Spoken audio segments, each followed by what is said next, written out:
Hello everyone, welcome to episode 77 of Talk Wrestling here on the premier website in wrestling today, NoDQ.com, as well as YouTube.com/NoDQCW and the NoDQ MySpace, Facebook, and Twitter accounts. You're watching us wherever you're watching us. We appreciate you watching us. And let's not waste any time. Let's get right into your questions today. This is from Joss. What's the deal with the WWE giving automatic title shots to wrestlers who return from injury? It's all caps. He's very mad about this. That's a good question. I like that question a lot. What is up with that? Jericho comes back from, not from injury, but from hiatus. He's immediately thrust in the title picture. Batista comes back from injury, wins the title, but gets hurt in the championship match. And you know, as soon as that big bastard comes back, he's getting a title shot. You know what's going to happen. He even set it up. This isn't over. You'll never be done with me. As he's getting carted away. Get my belt. Where's my belt? Randy Orton's got his belt. And I guarantee, injury or not, Mysterio will come back and get a title shot at some point. It's not just injury. It's the whole, when they go away and come back, they get title shots. Jeff Hardy, when he came back after being in TNA and after being gone for, whatever it was, 4 years, immediately into the Intercontinental title picture and eventually the WWE title picture. That's the way it happened. I don't think it's right. I think the guys that are there consistently every week, without injury, without suspension, without hiatuses, should get the title shots. Guys like MVP, who's been champion recently. John Morrison, who, this is going up Friday, so spoiler alert, is the new Intercontinental Champion. John Morrison should have been Intercontinental Champion again a long time ago. He's a great athlete. I hate to say it, but Randy Orton, John Cena, Triple H, Shawn Michaels, who's back from hiatus, should not be a champion. I said earlier I'd like to see Shawn Michaels, Randy Orton be main event WrestleMania, but that's if Shawn Michaels sticks around. Undertaker, another guy who goes on hiatus way too much to be in the title picture. Yes, he is the best thing SmackDown has when it comes to attraction and marquee name and ticket sales and everything like that, but he generates money and tickets without being the champion. Another guy who deserves it, CM Punk, world champion. Christian, who's back, hasn't been gone. Tommy Dreamer. Yeah, Tommy Dreamer's out of his league now, but he's there every week. He's consistent. He should have been champion longer, just my opinion. The guys that go away for a while and come back, the guys that get hurt, the guys that get suspended, shouldn't be in the title picture because they're unreliable. Just my opinion. Alright, the first VRQ, since, fuck me. Alright, today's VRQ, I believe it's pronounced Sinner. It's SYNNYER on YouTube. Let's go to his question. Just get straight to the point. Why is the fact that WWE storylines in the video games, like SmackDown Online's Road to WrestleMania modes, are a million times better than the storylines on Raw, SmackDown, and ECW? Well, in my humble opinion, as well as Aaron's, we actually talked about this pre-show, because the writers of the video games aren't the same writers you see writing WWE TV every week. And the writers of the video games script out storylines for video games of all different kinds throughout the world, and they know what the hell they're doing when it comes to scripting a story. WWE writers don't know how to do that. They don't. I'm sorry. They haven't for a long time. So, that's why. The video games are better because they're better written. They've got better people writing the backstories and the story behind the scenes, and they have people driving in cars to make sure they have better stories. Damn it! It's always noisy up here. This is from Jen Jap. Pardon my mispronunciation. You're from Denmark. I can't correctly remember the year, but in one edition of the Royal Rumble, Mick Foley entered with 3 different personalities: Mankind, Cactus Jack, and you say Mick Foley was actually Dude Love. Was this because WWE's talent roster being weak at the time, or was there another reason? The reason they did that when they had Foley enter as Mankind, Cactus, and the Dude was to get Foley over to showcase that he was all 3 guys, and just, it wasn't anything, because the roster at that time was phenomenal. This is early 98. This is going into the Attitude Era where the roster was deep. The talent pool was deep as hell on both companies, as a matter of fact, WWE and WCW. No, it had nothing to do with the talent roster being weak. It had everything to do with WWE wanting to showcase Mick Foley. That's all that was. Alright, this one is from Nick. I was wondering, is Edge really face or is he still heel? What should he be when he comes back? I think I've talked about this at least a couple different times since Edge got hurt, but I'll go over it again. Edge, the rumor is he's going to come back as a babyface. He's been cheered so much in the last few months before he got hurt. He was being cheered an awful lot, and since Jericho played the I knew he was going to suck, I knew he was going to be injury prone, and so Edge is being played up as a sympathetic character, so it's pretty much a lock, in my opinion personally, that he will come back and challenge Jericho's statement about him and pretty much beat the crap out of Chris Jericho and become a babyface again, at least for a little bit, maybe not full term, but he'll be a babyface for a little while and just give the fans what they want. Still be the Rated R Superstar, still be the Edge character, but have that little bit of heelish tone to him, shall we say? This is Sylvain from France. Do you remember what they're doing with Sylvain Garnier and Rene Dupree these days? I miss them. Don't you think that Rene Dupree should be in TNA? It'd be cool to see him in World Elite, for example. Oh, and what are your thoughts about World Elite? I don't think there's any French guys in World Elite, is there? They have a new member of World Elite as of the Impact taping this week. I won't say who, so you guys can watch Impact. But I was surprised by the development that took place with the World Elite's newest member. Kind of surprised. I thought it would go the other way, to be honest with you, with that new member. But anyway. It'd be cool to see Sylvain and Renee with the World Elite and TNA. It'd be nice to see those guys. The World Elite, I love it. I love the faction. I hate that they're being aligned with the Main Event Mafia and they're not their own stable. It's so stupid. But I like the fact that they're together. Eric Young being the American Elite is funny to me. Kind of dumb, but it's funny. You know, I hate cars going by. That's dumb. Cars are very dumb. You know. By the way, well, I'll get to it later. This is from Fats Galore. Are you familiar with Kenta Kobashi from Pro Wrestling in Japan? He has some of the most brutal offense, especially chops. Who do you think has or has had the best chops in the wrestling business? Kenta, I'm familiar with him only in name and kind of in passing through reading the magazines. I'm not really familiar with his work, and I hate to be an ignorant fan like that, but it's just the way it is. I don't watch a whole lot of Japanese wrestling. I don't get a whole lot of Japanese wrestling tapes or DVDs because I'm an American wrestling fan. I like the American wrestling style. I'm not a big fan of the Japan. I like when the Dragon Gate guys come in. As far as the best chops, it's hard to argue against Ric Flair. You know, his chops have always been sick, but he learned from Terry Funk. He learned from Harley Race. He learned from those guys. So you got to rank those guys up there too. Wahoo McDaniel had a sick chop, an Indian chop. That was one of the most devastating things I've ever seen in my life.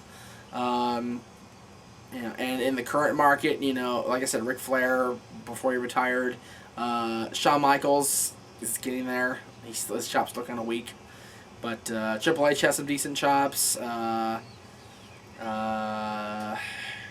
Roderick Strong and Bryan Danielson on the indie scene are two of the most vicious choppers. I remember who I think Chris Sabin wrestled Bryan Danielson at PWG last month when I went. Sabin was laid wide open. Wide open. It was hideous. Danielson chopped his chest to bits. 2 bits. Hardest chops I've ever seen. This one is from Kyle Nova. Jeff, you made it very clear that you're a big fan of PWG and a worker at Epic War. Well, I'm not a worker. Let's make that very clear before I get emails from Gary and Anthony. I am a manager, I am a talk show host, and I do the plugs on the internet. I am not a worker. No. Besides those 2 promotions, what are your favorite current indie promotions?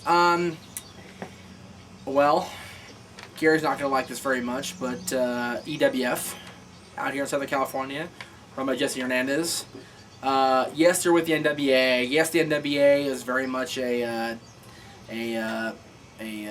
conglomerate of guys that, the NWA is trying to take over the world, it seems like. What I see at Ring of Honor, which I don't see very often, but I do like Ring of Honor.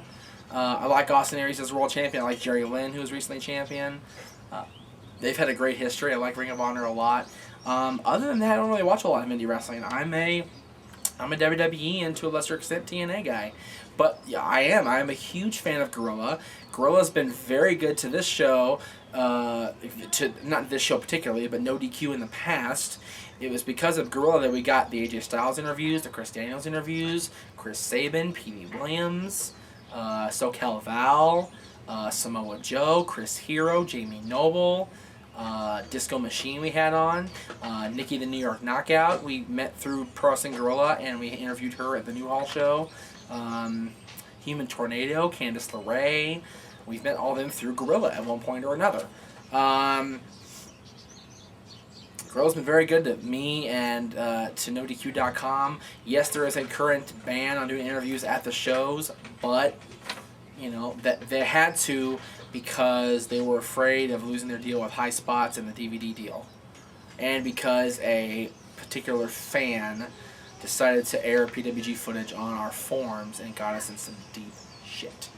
I spent 20 minutes on the phone with one of their lead guys getting chewed out because one of our fans decided to film an entire match and post it on NoDQ forums, which is now themayhem.com.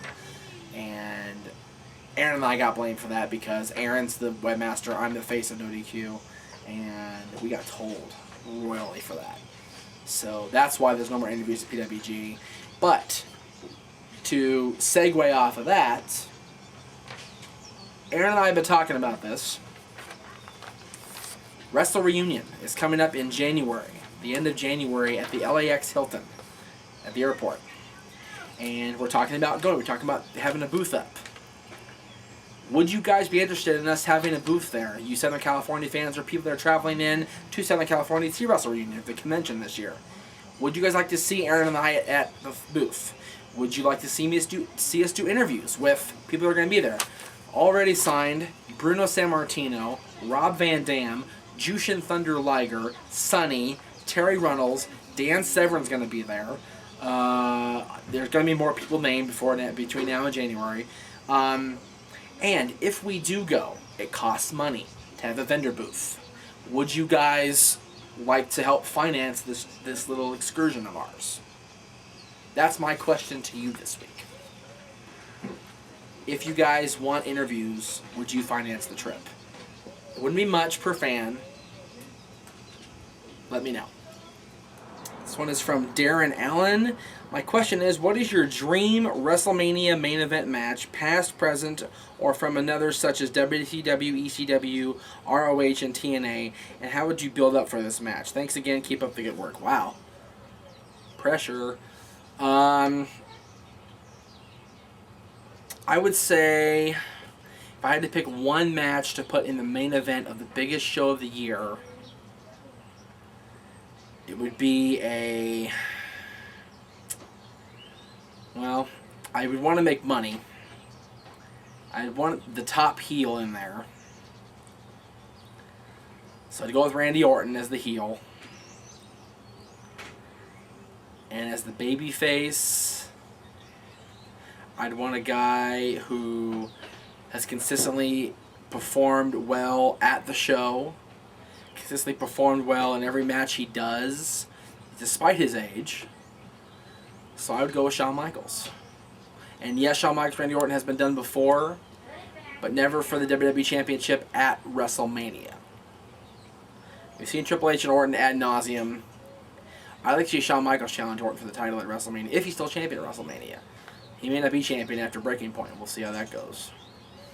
But I'd like to see Shawn Michaels, Randy Orton, and the build-up would be take Triple H out at some points and let Shawn Michaels avenge his friend's downfall.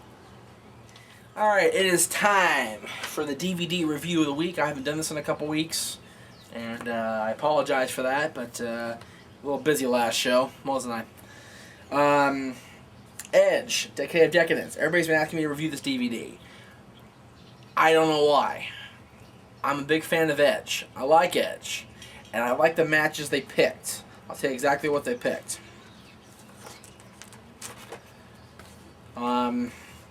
They picked They picked his very first pay-per-view match against Owen Hart from Breakdown 98. The finals of the Terry Invitational Tournament. WrestleMania 2000 match. SummerSlam 2001 match against Lance Storm for the Intercontinental. The unification match with Test at Survivor Series that year. They picked a lot of good matches on all 3 discs. And that's awesome. But the presentation of the matches and the way they laid it out was Edge in his private movie theater at home in character. It was not Adam Copeland doing a biography, which I hoped for. It was not WWE doing an Edge, story to a point where they would talk about, Edge's background, so to speak, and how he came up with Gangrel and Christian and did the whole Brood and everything like that. Basically what this was Edge sitting in a movie theater presenting his favorite matches. And I thought that was very lame. I'm sorry. I wanted so bad to like this. I really did. And I liked the matches they offered. The matches were great. But the kayfabeness of it made me turn me off, and I'm sorry. If I had to recommend it, if you are one of those fans that doesn't care about being kayfabed, if you don't know what kayfabe means, then you're probably one of those fans. I would say buy it. If you are a fan that wants the backstory of Edge, the backstory of Adam Copeland, read his book, Adam Copeland on Edge. I recommend that. I got it. So I meant to bring it out and I forgot. Buy the book and read his book for the backstory, then watch this. Because the match is very good. The presentation is not so good. This one is from Crystal. Do you believe Rey Mysterio's story about why he was suspended? Personally, I don't know. It would seem like WWE would take a lot of caution before suspending on one of its top superstars. Then again, maybe they're just making an example of him. Aaron and I were talking about this at lunch. Mysterio's story kind of doesn't hold water. And the reason for that is, the policy is, from what I understand, if you are taking a drug that will show up on the test as a bad drug, a not okay drug, you're supposed to inform management about that. He didn't. And he's saying that WWE didn't give him enough time to come up with a prescription before suspending him, but if he was taking said drug without the okay of WWE management, then he's in the wrong. It's his bad. And I'm sorry if this makes me a hated guy in the internet world, but Mysterio got exactly what he deserved if he fucked up like that. Sorry. That's just the way it is. Alright, that's going to do it for Talk Wrestling this week. Thank you all for watching, all 8,800 of you on YouTube. We are very, very close. We're within 1,200 of our 10,000 goal by the end of the year. I know we lost some of you guys during the last few months, and I apologize if we've lost you. I hope you come back. Spread the word. NoDQ.com, NoDQCAW on YouTube, MySpace.com/NoDQDOTCOM, same thing on Twitter, NoDQDOTCOM, Facebook.com/Aaron Rift, right? That's another thing I want to mention. I love you guys, I do, but my Facebook page is mine. My MySpace page, my own page, is mine. Don't friend me. I'm not going to accept the request. If you are a fan of Talk Wrestling and you want to be on our friends list, Facebook.com/Aaron Rift. That'll be the Facebook face of NoDQ.com and the show. And for MySpace, we have our own MySpace. MySpace.com/NoDQ Talk Wrestling. Friend me there. I've got a couple thousand friends on there. I'll take you.